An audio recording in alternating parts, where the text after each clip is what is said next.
హైదరాబాద్ అలాగే పంజాబ్ జట్ల మధ్య బుధవారం నాడు జరిగిన మ్యాచ్లో ఏకంగా 30 పరుగుల తేడాతో హైదరాబాద్ జట్టు గెలుపొందింది. అయితే పాయింట్ల పట్టికలో ఒక్కసారిగా బుల్లెట్ లాగా దూసుకొచ్చింది. మీరు ఒక్కసారి ఈ పాయింట్ల పట్టికను గమనించినట్టయితే ఇది ఈ బుధవారం నాటి మ్యాచ్‌కి ముందు. ఇక్కడ పంజాబ్ జట్టు ఫస్ట్ పొజిషన్‌లో ఉంది.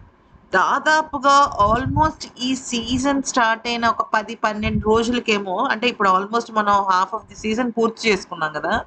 అంటే దాదాపుగా నెల రోజుల నుంచి పంజాబ్ జట్టే ఫస్ట్ పొజిషన్‌లో ఉంది.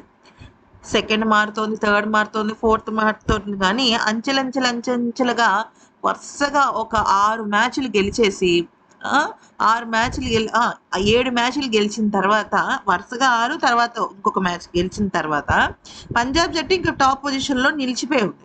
కానీ హైదరాబాద్ జట్టు మాత్రం దాన్ని పూర్తిగా తారుమారు చేసేసి ఇప్పుడు 14 పాయింట్లతో ప్లస్ 0.7 నెట్ రన్ రేట్‌తో అంటే నెట్ రన్ రేట్ పరంగాను, అలాగే పాయింట్ల పరంగాను హైదరాబాద్ జట్టు టాప్ పొజిషన్‌లో ఉండటం నిజంగా సూపర్ అనే చెప్పుకోవాలి.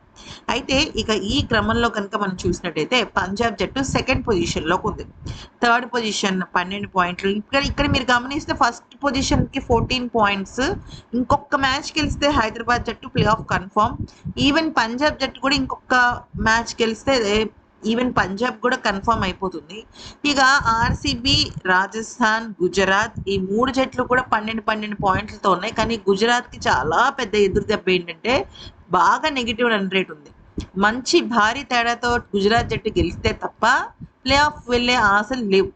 మరోవైపు చెన్నై జట్టుకి 10 పాయింట్లే ఉన్నప్పటికీ నెట్ రన్ రేట్ బాగుంది వాళ్ళకి. సో ఇదంతా పక్కన పెట్టేస్తే ఇప్పుడు హైదరాబాద్ జట్టు టాప్ పొజిషన్‌లో ఉంది కాబట్టి రాబోయే ఫర్దర్ మ్యాచెస్‌లో గనక నార్మల్‌గా గెలిచిన అంటే ఇంకా ఆల్రెడీ ఎస్ఆర్‌హెచ్ జట్టు 11 మ్యాచ్‌లు ఆడేసింది. సో ఇంక వాళ్ళ చేతుల్లో ఉన్నది కేవలం 3 మ్యాచ్‌లు మాత్రమే. 3 మ్యాచ్‌ల్లో ఇంకొక మ్యాచ్ గెలిస్తే అయిపోయినట్టే. మిగతా 2 మ్యాచ్‌లు నామమాత్రపు మ్యాచ్‌లని చెప్పుకోవచ్చు. సో ఇక పంజాబ్ జట్టు విషయంలోకి వచ్చినట్టయితే పంజాబ్ 10 ఆడింది. వాళ్ళకి 4 మ్యాచ్‌లు ఉన్నాయి. 4గిట్లో పంజాబ్ 2 గెలిస్తే చాలా స్మూత్‌గా ప్లే ఆఫ్‌కి వెళ్ళిపోతుంది. ఎందుకంటే 2 ఖచ్చితంగా గెలవాలి. మిగతా జట్లు కూడా పోటీ పడుతుంటాయి కదా! వన్స్ గనక మిగతా జట్లు భారీ తేడాలతో గెలిచేయటమో, లేకపోతే ఇంకా ఫర్దర్‌గా ఏదైనా అద్భుతం సృష్టిస్తే పంజాబ్ జట్టుకు దెబ్బ పడుతుంది. సో ఈవెన్ ఇదే కేసు బెంగుళూరు అలాగే రాజస్థాన్ జట్లకు కూడా అనమాట. ఎందుకనంటే ఇక నుంచి ప్రతి గేమ్ జట్టు చాలా జాగ్రత్తగా ఆడాలి. ఎస్పెషల్లీ టాప్ 2లో కన్నా కూడా టాప్ 3 పొజిషన్స్‌లో ఉంటాయి చూసారా? అంటే ఇక్కడ చూడండి.